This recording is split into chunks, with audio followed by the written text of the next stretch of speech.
esse errante que vagava somos nós, mas houve um errante que foi chamado de errante na Bíblia, porque ele viveu numa época em que os primeiros seres humanos vagaram em trevas e em dor, e ele vagou errante também.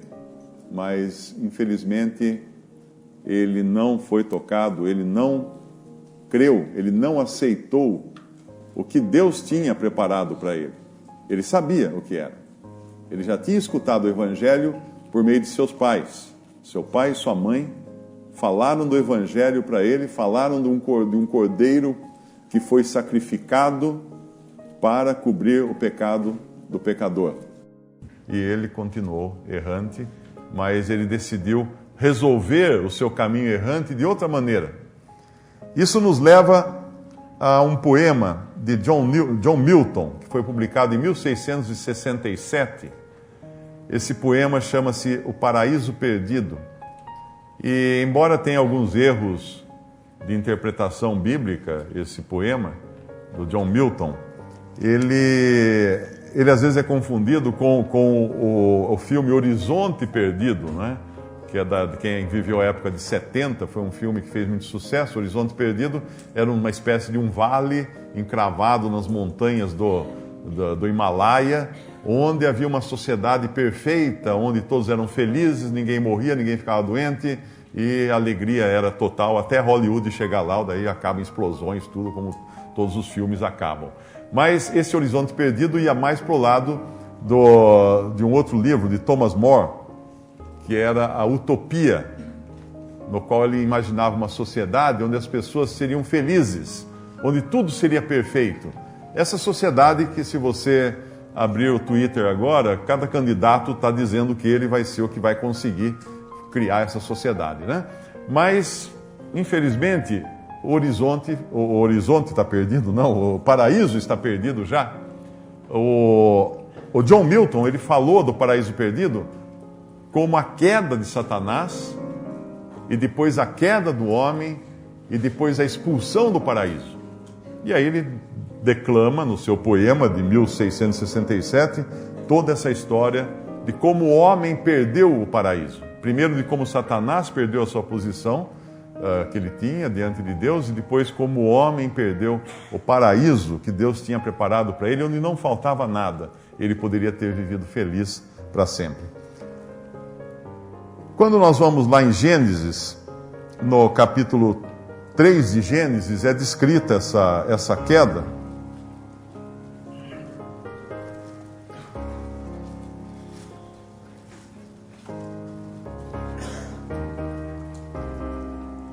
E aqui, assim que Adão e Eva pecaram pela tentação da serpente, que era Satanás, o antigo dragão, a antiga serpente, o diabo.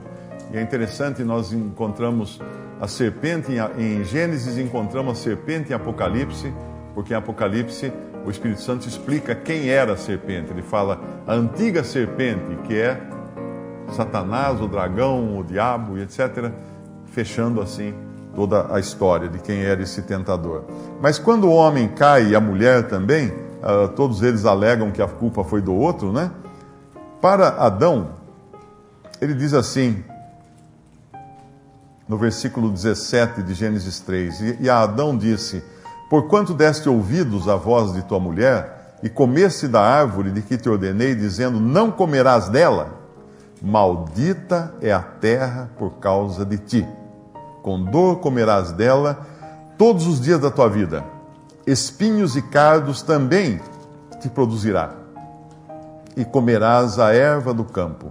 No suor do teu rosto comerás o teu pão, até que te tornes a terra, porque dela fosse tomado, porquanto és pó, e em pó te tornarás. Então essa foi uma das sentenças que Deus deu de juízo contra o homem. Ele iria trabalhar a terra, que Deus tinha mandado trabalhar antes. É muito importante entender que Deus nunca amaldiçoou o trabalho. Ninguém pense que Deus amaldiçoou o trabalho. Não, o trabalho foi Deus quem ordenou no começo, nos capítulos anteriores aqui de Gênesis, quando ele falou que eles deveriam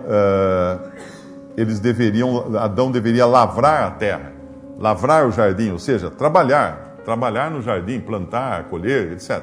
Mas não teria o suor no rosto, não teria os espinhos, os cardos, não teria todas as dificuldades, as pragas que viriam como consequência da queda do homem. Mas aqui é importante, o ponto importante é: maldita é a terra por causa de ti.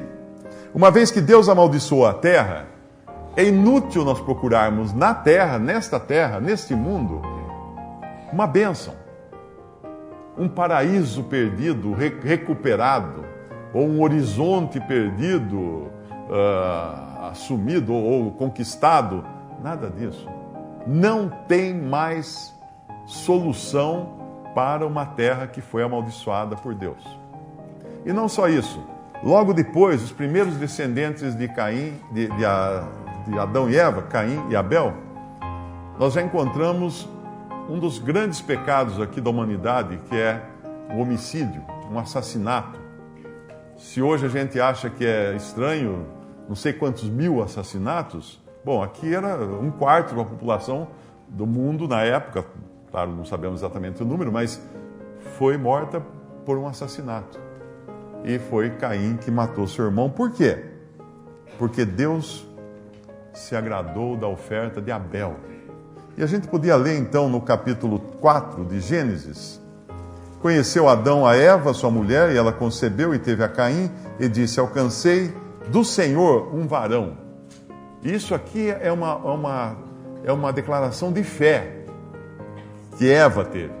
No capítulo anterior, Adão tinha dado uma declaração de fé quando, apesar de toda a sentença que Deus havia lançado sobre ele, de maldição da terra e sobre a mulher, que em dores de parto ela daria luz, o que acontece no versículo 20 de Gênesis 3 é uma linda declaração de fé e confiança em Deus que Adão faz depois da queda. Ele diz o seguinte: e chamou Adão o nome de sua mulher Eva, porquanto ela era a mãe de todos os viventes. Ele teve esperança de que haveria viventes, haveria descendência, apesar do pecado tremendo em que eles haviam se envolvido. E aqui então Eva também, quando nasce o seu primeiro filho, ela declara que ela recebeu do Senhor um varão, do Senhor um jovem. E teve mais a seu irmão Abel, e Abel foi pastor de ovelhas, Gênesis capítulo 4, versículo 2, e Caim foi lavrador da terra, a terra que Deus havia amaldiçoado antes lá. E aconteceu ao cabo de dias que Caim trouxe do fruto da terra uma oferta ao Senhor, e Abel também trouxe dos primogênitos das suas ovelhas e da sua gordura, e atentou o Senhor para Abel e para a sua oferta. Aqui gerou-se em Caim a inveja, o ódio, o desejo de destruir o seu irmão. Por quê? Porque Deus tinha desprezado a sua oferta. E para a gente entender um pouco mais o que era a oferta de Caim, nós devemos entender como é a humanidade como um todo. Todos querem fazer alguma coisa para Deus. Esse era o espírito de Caim. Caim queria fazer alguma coisa para se aproximar de Deus. Mas ninguém pode fazer nada para se aproximar de Deus. Não existe meio humano para se aproximar de Deus. Deus não deixou uma escadinha. Deus não falou assim: suba os degraus da elevação espiritual, reencarne trocentas vezes, ou aprimore-se, estude filosofia, entre para uma ordem religiosa. Não há nenhuma coisa que permita ao homem aproximar-se de Deus, porque seria até muita pretensão do ser humano aproximar-se de Deus. Eles estavam próximos de Deus no Jardim do Éden, Adão e Eva. Eles ouviam Deus falar com eles, diretamente com eles. Eles tinham privilégios elevadíssimos antes de pecarem. E pecaram justamente porque quiseram ser igual a Deus. Se Adão e Eva um dia desejaram ser iguais a Deus, E não conseguiram, claro, foi uma mentira da serpente. Sereis como Deus. E eles acreditaram na mentira. E comeram do fruto que Deus havia proibido que comessem. Se isso aconteceu um dia, do homem querer ser como Deus, na inversão da história, Deus iria fazer o contrário e se fazer como homem, na pessoa do Senhor Jesus Cristo. Aquilo que o homem não conseguiu, Deus fez. Como se transformou em homem na pessoa de Cristo e veio ao homem, veio em busca do homem pecador para salvá-lo. E aqui no capítulo 4 de Gênesis, e falou Caim com seu irmão Abel, no versículo 8. Deus havia já avisado no versículo 7, se fizerdes, quando viu que descaiu-lhe o semblante, ou seja, ele ficou passado, bravo com aquilo tudo, irado. Se bem fizeres, não haverá aceitação para ti, e se não fizeres bem, o pecado jaz à porta, e para ti será o seu desejo, e sobre ele dominarás. E falou Caim com seu irmão Abel, e sucedeu que, estando eles no campo, se levantou Caim contra o seu irmão Abel e o matou. Dá para acreditar que uma pessoa mate outra por ciúme? É possível isso? Claro, o jornal está cheio disso todos os dias. Pessoas que matam por ciúme. Pessoas que matam simplesmente porque gostou mais de mim, dele não gostou mais de mim, e mata. E mata. Toda pessoa que mata outra pessoa por ciúme é uma idólatra. Porque ela se ama tanto que não pode aguentar que a preferência seja dada a outra pessoa. Caim era um idólatra nesse sentido, porque Deus preferiu a oferta de Abel. E ele não podia admitir isso. Agora, ele produziu aqueles frutos, as primícias da terra, ele trouxe a Deus. Ele produziu como? Com o suor do seu rosto, brigando com as pragas da terra, plantando numa terra amaldiçoada. É assim que ele conseguiu. Agora, como ele poderia querer apresentar a Deus o fruto do seu trabalho para se achegar a Deus, para adorar a Deus, para fazer uma homenagem a Deus? Se Deus já falou que ali a matéria-prima que ele usou, que era o esforço próprio, o suor próprio, a terra própria, não ia servir. Tudo isso trazia o sinal da maldição. E aqui nós encontramos daí ele matando o seu irmão. E quando Deus pergunta, que é uma pergunta retórica, porque é claro que Deus sabia onde estava Abel, e disse o Senhor no versículo 9, disse o Senhor a Caim, onde está Abel teu irmão? E ele disse, não sei, sou eu o guardador do meu irmão? Essa pergunta de Caim, ou essa resposta com uma pergunta de Caim, ela ecoa ao longo de todas as eras. Porque quando Deus falou, amarás a Deus de todo o teu pensamento, todo o teu coração, e ao teu próximo como a ti mesmo. Olha só que interessante. O Senhor Jesus falou que esse era o grande mandamento, amar a Deus e amar ao próximo. Ele não faz nenhuma das duas coisas. Ele não ama a Deus, ele mata o próximo. E lá, quando nós vamos lá para João, capítulo 15, o que nós vamos encontrar em João, capítulo 15?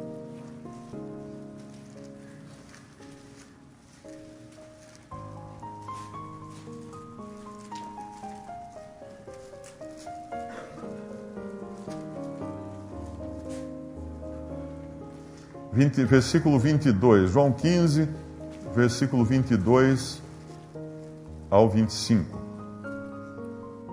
Se eu não viera, nem lhes houvera falado, não teriam pecado, mas agora não tem desculpa do seu pecado. Aquele que me aborrece, aborrece também a meu Pai. Se eu entre eles não fizesse tais obras, quais nenhum outro tem feito, não teriam pecado, mas agora viram-nas e me aborreceram a mim e a meu Pai. Mas é para que se cumpra a palavra que está escrita na sua lei. Aborreceram-me sem causa. O que os homens fizeram com o Senhor Jesus foi o que Caim fez com seu irmão Abel. Aborreceu-o sem causa. Matou-o sem causa. E aqui também os homens mataram a Jesus sem causa. E uma outra passagem também, no capítulo 3 de João, versículos 20 a 21. Porque todo aquele que faz o mal aborrece a luz e não vem para a luz, para que as suas obras não sejam reprovadas. Mas quem pratica a verdade vem para a luz, a fim de que as suas obras sejam manifestas, porque são feitas em Deus. A obra de Caim foi reprovada e ele não quis expor. Onde está o teu irmão? Não sei. Sou eu, acaso, o guardador do meu irmão? Ele escondeu-se nas trevas da mentira, porque ele não podia aceitar que agora viria sobre ele um juízo de Deus. É muito importante entender que a salvação de uma alma, ela começa com a negação de si mesmo. No momento em que a pessoa deixa de se considerar o centro e busca a Deus, considerando-se pecador, e deixa a luz expor todo o mal que existe no seu coração, o que Caim não queria deixar fazer, ele escondeu. É só assim que começa o processo da salvação de uma alma. Quando ela é escancarada diante de Deus, falando: Senhor, está aqui, estou eu, pecador. Tem misericórdia de mim, pecador. Essa é a alma escancarada diante de Deus que agora pode obter perdão. Não se consegue o perdão de Deus por esforços, mas se recebe o perdão de Deus por graça. E Caim não queria isso. Quando ele fala no versículo 10, ele disse: Deus, que fizeste? A voz do sangue do teu irmão clama a mim desde a terra. E agora, versículo 11 de Gênesis 4, e agora maldito és tu, desde a terra que abriu a sua boca para receber da tua mão o sangue do teu irmão. Veja que no capítulo anterior, Deus havia amaldiçoado a terra. Agora Deus amaldiçoa Caim. Caim era maldito agora, aos olhos de Deus. Ou seja, as coisas para ele só pioraram. Aquele que supostamente quis agradar a Deus com os frutos da sua mão, se transformou num amaldiçoado por Deus. Se ele buscava bênção, o tiro saiu pela culatra. Agora ele era maldito.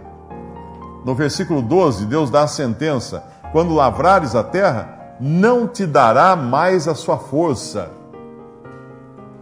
Caim não ia mais conseguir tirar fruto da terra. Aquilo que ele fez para tentar agradar a Deus com a obra das suas mãos, ele não ia conseguir mais fazer. Nem aquilo que Deus não ia aceitar como oferta, mas nem aquilo ele ia mais conseguir fazer. A terra não dará a sua força. Não dará mais a sua força. E ele fala: fugitivo e errante serás na terra. O hino que nós cantamos: errante, fugitivo, vagabundo, andando pela terra sem direção agora. Era essa a sentença que Deus dava a Caim. O interessante é que no versículo 13 dá a impressão que Caim tem um lampejo de arrependimento. Esse é o arrependimento de Judas. Existem dois tipos de arrependimento. Existe o arrependimento de Judas e existe o arrependimento de Pedro. Pedro se arrependeu de ter negado o Senhor, chorou amargamente, e bastou um olhar do Senhor para ele entender o amor do Senhor. O Senhor olhou para Pedro e ele chorou, se arrependeu completamente de ter negado o Senhor. Esse é o arrependimento verdadeiro, produzido pelo Espírito Santo numa alma. Mas qual é o arrependimento de Judas? Não deu certo. O esquema dele não deu certo. Descobriram o esquema dele. Falhou aquilo. Ele pensou que entregando talvez Jesus ganhasse o dinheiro, mas na cruz depois ele ia cair um raio lá, matar os soldados, qualquer coisa miraculosa talvez, supondo aqui só. Mas ele fez uma trama lá, que ele ia sair bem, ele ia sair com um bom dinheiro no bolso. Não deu certo, então ele não se arrepende. O arrependimento de Judas é o arrependimento daquele ladrão que é preso, e a gente vê às vezes no telejornal, ele está no camburão, já atrás, na seção de trás, no chiqueirinho de trás do camburão, e o repórter enfia o microfone e fala assim: você está arrependido do que fez? Doutor, estou muito arrependido. Não está arrependido nada. Ele está arrependido do plano não ter dado certo, porque se desse certo não estava arrependido, ele estava muito feliz usando o dinheiro que ele acabou de roubar. Então Caim, no versículo 13, é um aparente arrependimento. É lágrima de crocodilo. Como se diz, como se costuma falar, lágrima de crocodilo. Não tem como traduzir isso, né? E não tem como dizer que é uma coisa real também. E aqui ele fala: então disse Caim ao Senhor, é maior a minha maldade que a que possa ser perdoada. Deus não falou isso para ele. Deus não disse isso para ele. É maior a minha maldade que possa ser perdoada. Não, mas Deus não falou que não podia ser perdoado. Deus é um Deus de perdão. O perdão estava sempre à disposição de Caim. O que Deus falou que ele seria errante. Ele seria peregrino na terra. E o que ele faz? No versículo 14, ele reconhece que vai ser peregrino. Eis que hoje me lanças da face da terra, e da tua face me esconderei, e serei fugitivo e errante na terra, e será que todo aquele que me achar me matará. Mas Deus, acho que Deus não falou que alguém ia achar ele matar, né? Não falou também. Caim está se pondo, isso é o vitimismo. Caim está fazendo-se vítima aqui. Ai, pobre de mim, né? Ó dia, ó vida, eu sei que não vai dar certo. Mas espera aí, por que não voltou para Deus, onde encontra sempre perdão e salvação?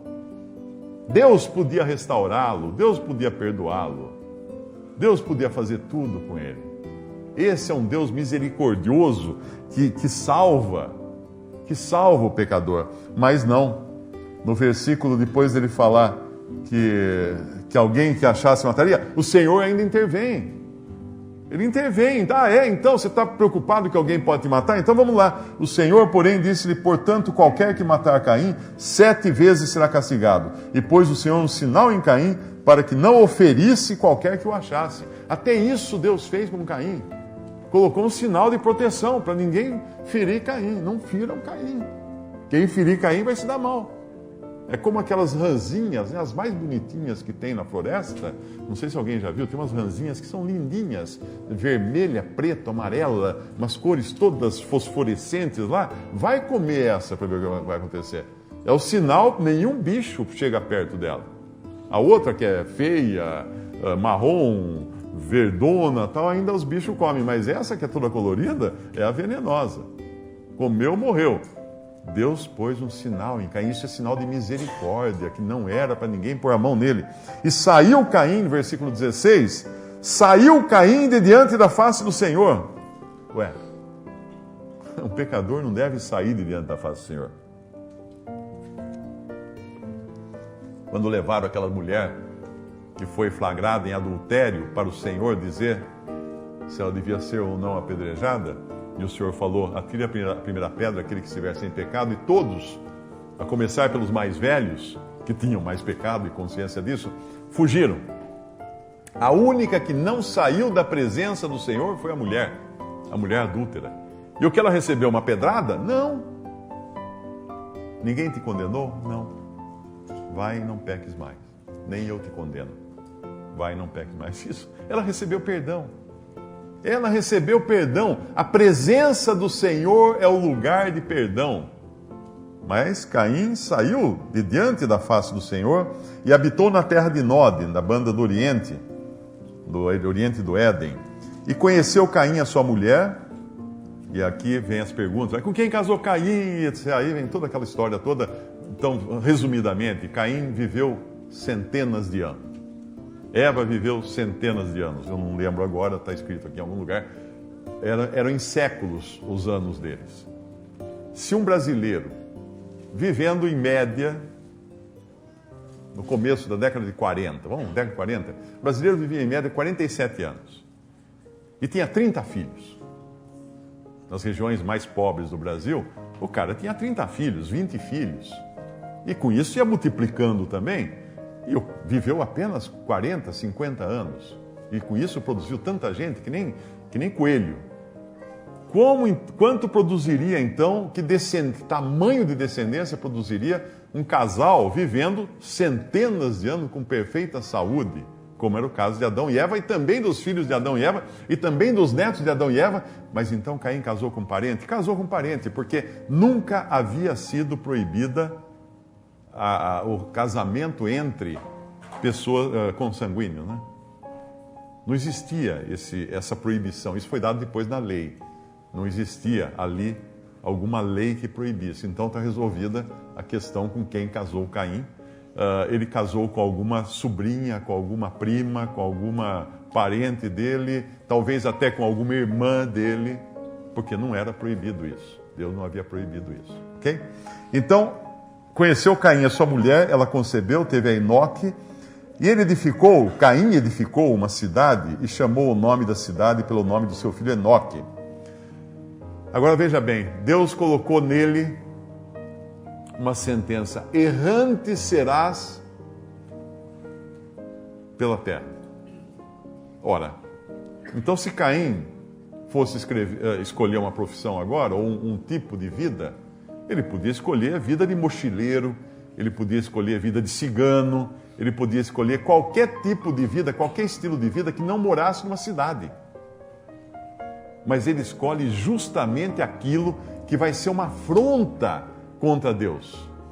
Ele vai construir a primeira cidade do mundo. Antes que alguém pergunte, sim, a primeira profissão foi de arquiteto. A primeira profissão do ser humano foi de arquiteto. Construiu uma cidade, projetou uma cidade, construiu uma cidade para quê? Para se fixar num lugar. Para dizer para Deus, mandar o recado para Deus assim: eu não vou ser errante. Eu que já fui rebelde lá, matei meu irmão, não vou continuar sendo obediente, eu vou continuar sendo rebelde. Eu vou morar numa cidade.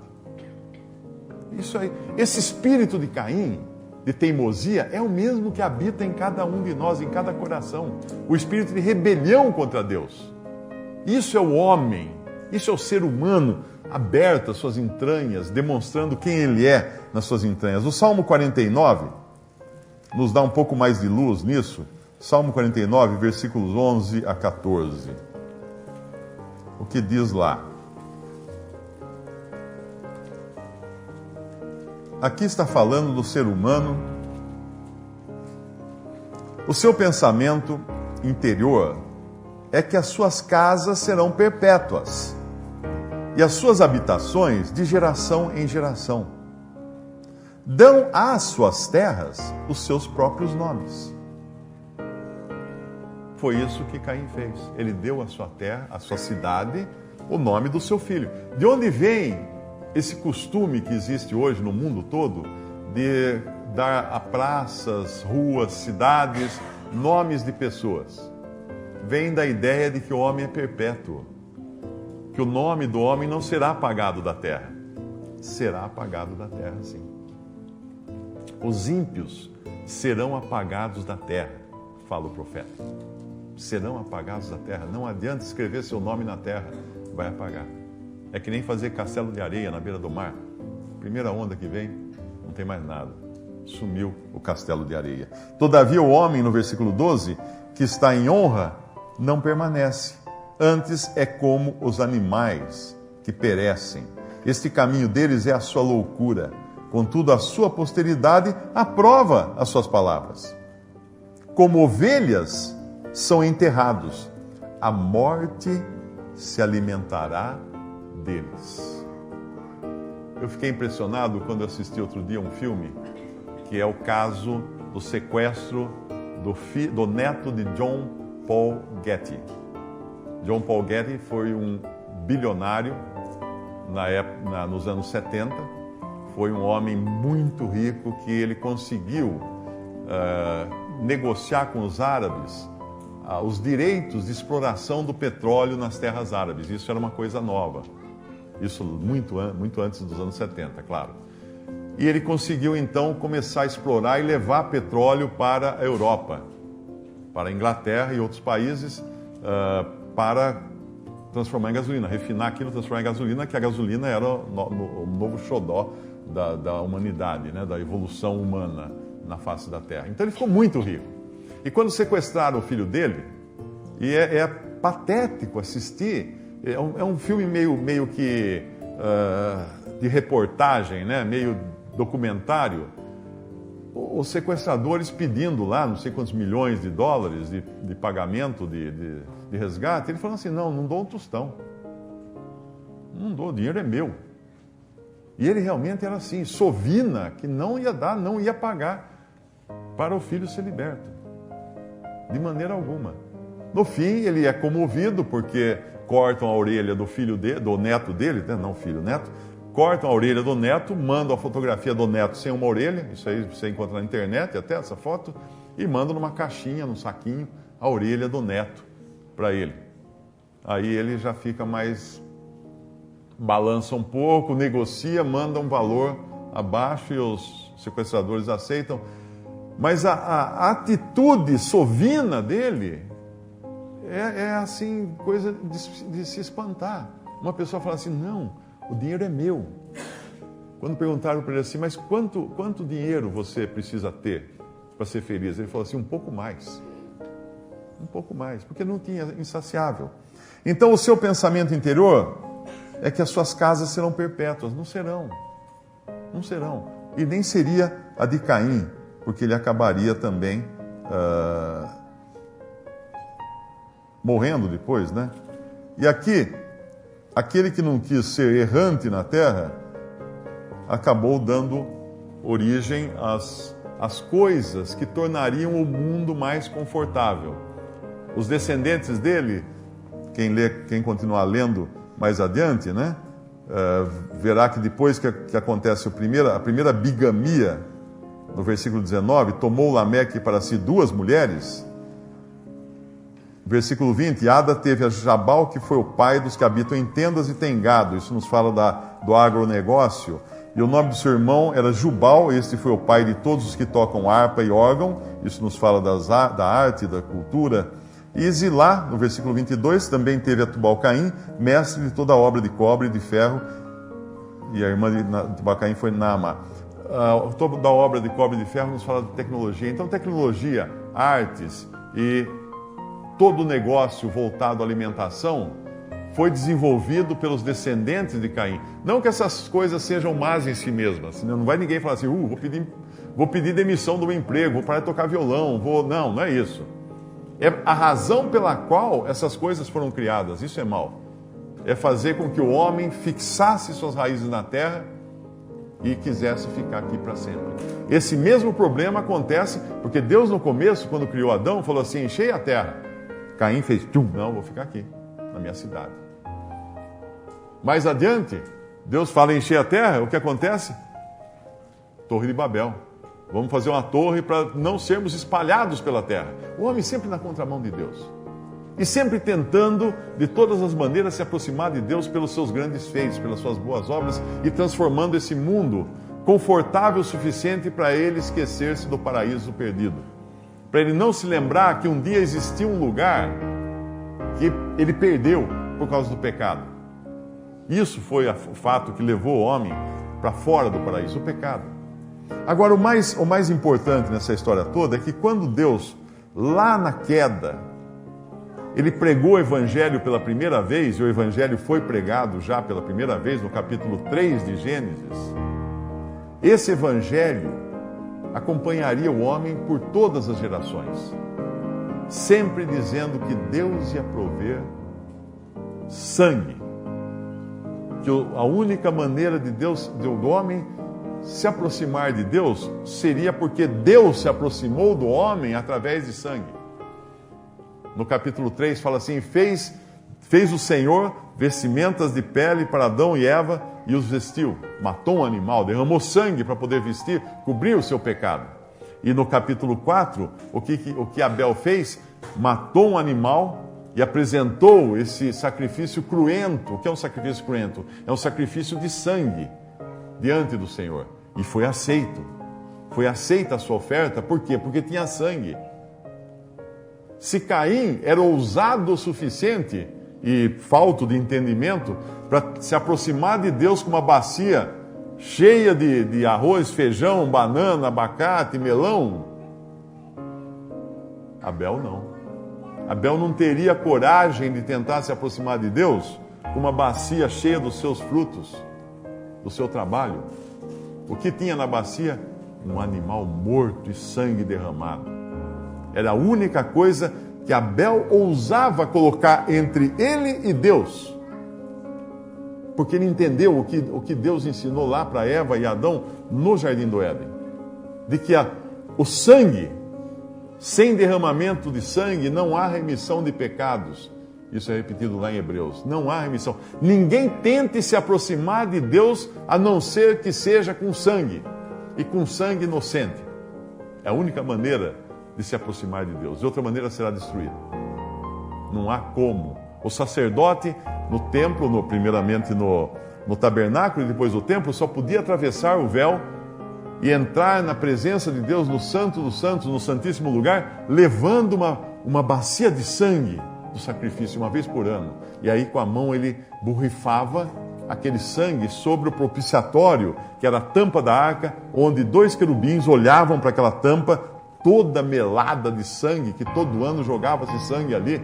E eu acredito que ninguém ia lá limpar depois, porque ninguém podia entrar lá, só o sacerdote uma vez por ano. Porque ele não ousaria entrar na presença de Deus sem sangue. Ele seria morto se ele fizesse isso, entrando na presença de Deus sem sangue. E quando nós vamos lá para o Salmo 103, melhor dizendo, Salmo 103.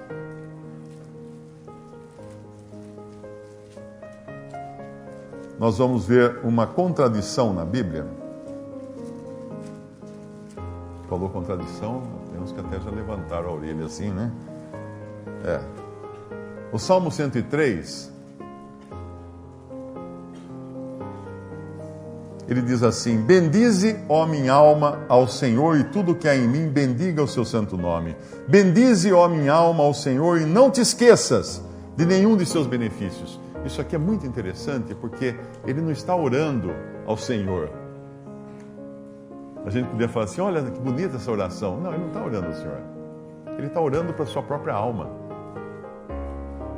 O seu ser inteligente, que tem comunhão com Deus através do seu próprio espírito, está dizendo à sua alma, que é o depósito das suas emoções e das suas afeições, para ela não se esquecer dos benefícios de Deus, para ela bendizer a Deus.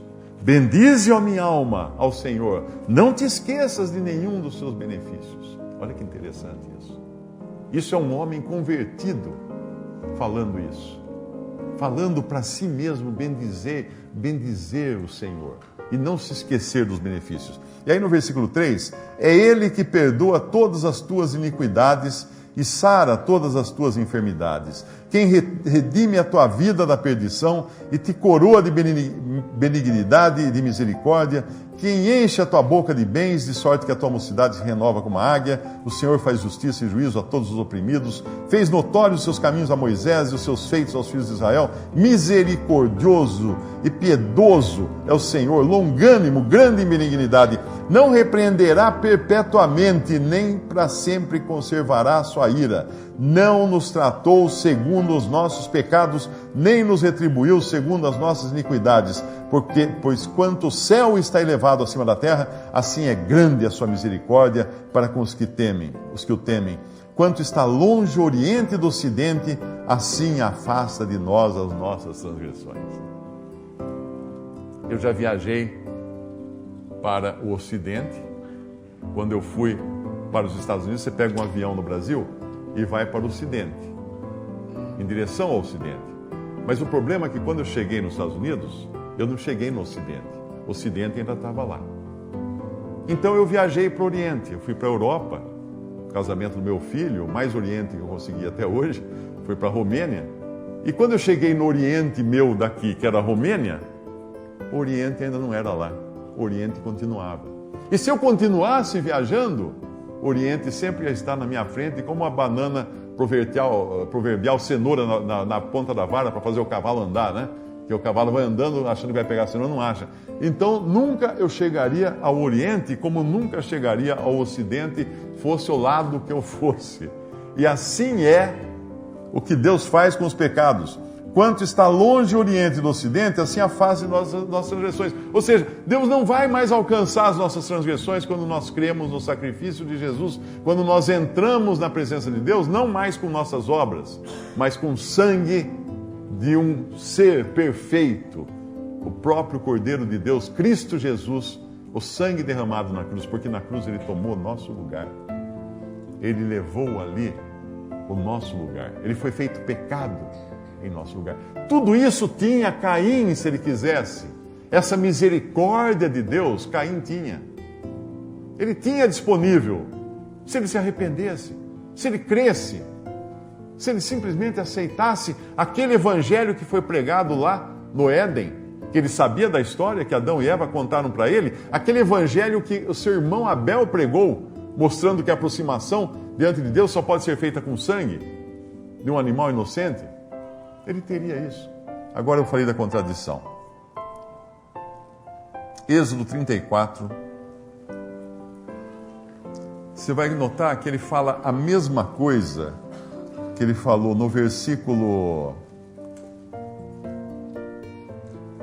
Ele fala aqui no versículo 8 do Salmo 103, ele fala: misericordioso e piedoso é o Senhor, longânimo e grande em benignidade. E aí segue todas aquelas promessas de perdão e salvação que vem em seguida, aqui no Salmo 103. Porém, quando nós vamos lá para Êxodo 34, passando, pois, o Senhor, versículo 6, passando, pois, o Senhor perante a sua face, clamou: Jeová, o Senhor, Deus misericordioso e piedoso, tardio em iras e grande em beneficência e verdade, que guarda a beneficência em milhares e perdoa a iniquidade e a transgressão e o pecado, que ao culpado não tem por inocente, que visita a iniquidade dos pais sobre os filhos e sobre os filhos dos filhos até a terceira e quarta geração.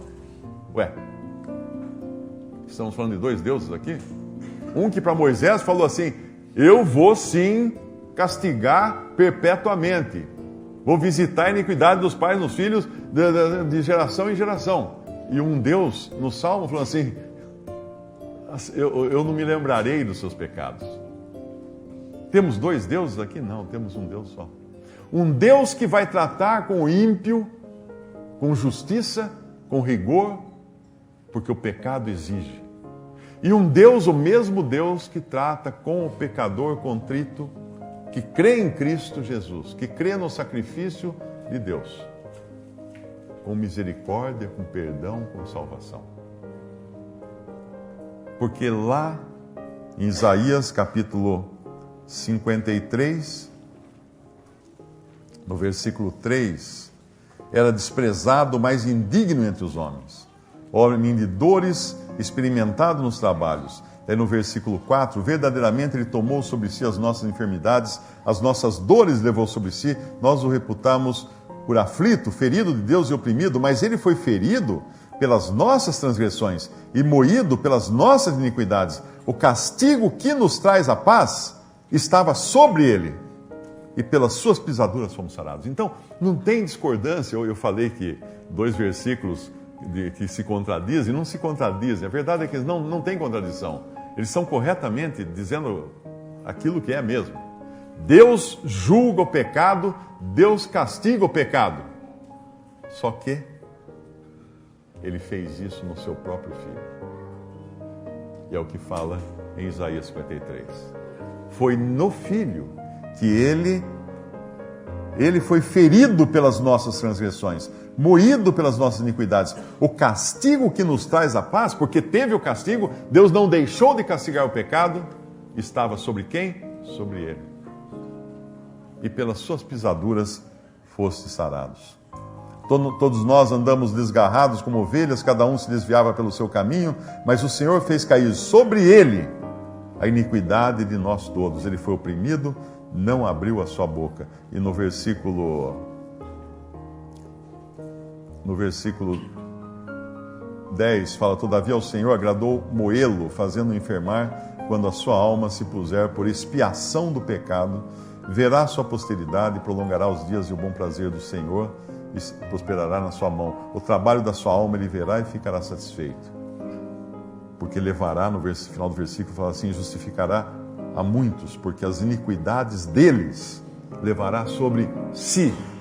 Agora a pergunta que eu quero fazer a você é a seguinte: você tem iniquidades? Você é uma pessoa pecadora por natureza? A Bíblia diz que é. Que todos nascem, todos pecaram e destituídos estão da glória de Deus. A Bíblia diz que todos são pecadores. Agora eu pergunto, alguém levou as suas iniquidades? Ou você está esperando cair sobre você o juízo que é devido às iniquidades? Deus não vai deixar de julgar o pecado. Se lá em Êxodo diz que Deus não vai deixar barato isso, Ele vai julgar até tantas gerações lá. Ele vai condenar, Ele vai julgar o pecador, Ele vai julgar o pecado. E lá no Salmo 103 fala que Ele não se lembra. Como que Ele não se lembra? Será que Deus não lembra dos pecados meus que eu pratiquei? Será que se você perguntasse para o Senhor, o Mário já fez alguma coisa errada? Olha, parece que já, mas eu não lembro. Não é isso. Uma coisa é esquecer por amnésia. Outra coisa é não lembrar. É uma opção. É uma opção que Deus faz de não considerar mais. Por quê? Porque esses pecados que estavam sobre mim e exigiam o juízo de Deus, Ele colocou sobre o seu Filho na cruz. Então eu já fui julgado e fui condenado em Cristo. E agora eu tenho vida e vida nova nele. Como você vai tentar se aproximar de Deus? Com o fruto do seu trabalho? Com as suas boas obras? Com as suas maravilhas que você faz? A sua capacidade intelectual ou física? Ou de saúde? Essa semana, ontem, eu estava vendo uma notícia lá, acho que era até notícia velha, um cara, que devia estar nos seus 40 anos, não sei nem se isso, que era o Bambambam, um coach de saúde, de força física, de treinamento de famosas, né? Famosos e famosas, morava em Miami e tal, se suicidou. Então você olha aquela foto, aquele cara que é só músculo, o retrato da saúde, que fazia aquilo para viver bastante, para ficar saudável o tempo todo, só comia alimentação pura, natural, se suicidou. Por quê? O que aconteceu? Onde falhou a coisa? Porque assim é o homem, o ser humano é uma ruína ambulante que precisa de salvação, precisa de perdão dos seus pecados, precisa de Deus. Então não tente se aproximar de Deus com as suas boas obras, com as suas esmolas, com os seus bons feitos, com a sua saúde, com o seu físico, com nada. Aproxime-se de Deus da maneira que Ele determinou, com sangue. O sangue de Jesus Cristo, seu Filho, nos purifica de todo o pecado. Fala em 1 João, primeira carta de João. Você tem esse sangue sobre você? Quando os hebreus foram libertados do Egito, o comando que Deus deu a eles, para eles pudessem ser primeiro reconhecidos como sendo do povo de Deus e depois libertos, era que eles deviam matar um cordeiro, cada família matar um cordeiro, passar sangue na porta e aguardar dentro, prontos para a partida, esperando, porque naquela noite o anjo do Senhor ia passar sobre a terra do Egito e ia ferir todos o primogênito de todas as casas que não tivesse sangue na porta. Vendo eu sangue, ele diz, não entrarei. Você tem sangue na sua porta? Existe uma história que se passou na Segunda Guerra Mundial ou na Primeira Guerra Mundial, não sei bem, mas uma aldeia que os soldados entraram, invadiram a aldeia e começaram a entrar em cada casa e matar todo mundo. Aí um soldado, depois de matar todo mundo na casa, ele saía, pegava um chumaço de folhas e tal, passava na poça de sangue de algum morto dentro da casa e fazia um X na porta e assim por diante, para que os outros soldados que viessem já poderiam saber que não precisava entrar naquela casa, que a morte já tinha entrado ali. E uma família, não sei se o menino viu aquilo, correu, contou para os pais imediatamente mataram um animal lá, um frango, uma cabrita, qualquer coisa, pegaram o sangue, fizeram um X na porta e ficaram quietinhos dentro da casa. E não foram mortos. Vendo eu sangue, diz o Senhor, passarei por cima, aí vem a palavra Páscoa, passarei por cima dessa casa. Será que Deus vê sangue em você? sangue de Cristo, o único sangue que pode limpar pecados? Eu espero que seja o caso. Como? Creia em Jesus e creia que Ele morreu por você. Não diga, Jesus é nosso Salvador. Não. Você tem que dizer, Jesus é meu Salvador. A primeira pessoa. Aceite Ele agora como seu Salvador e Senhor e seja salvo. Damos graças a Deus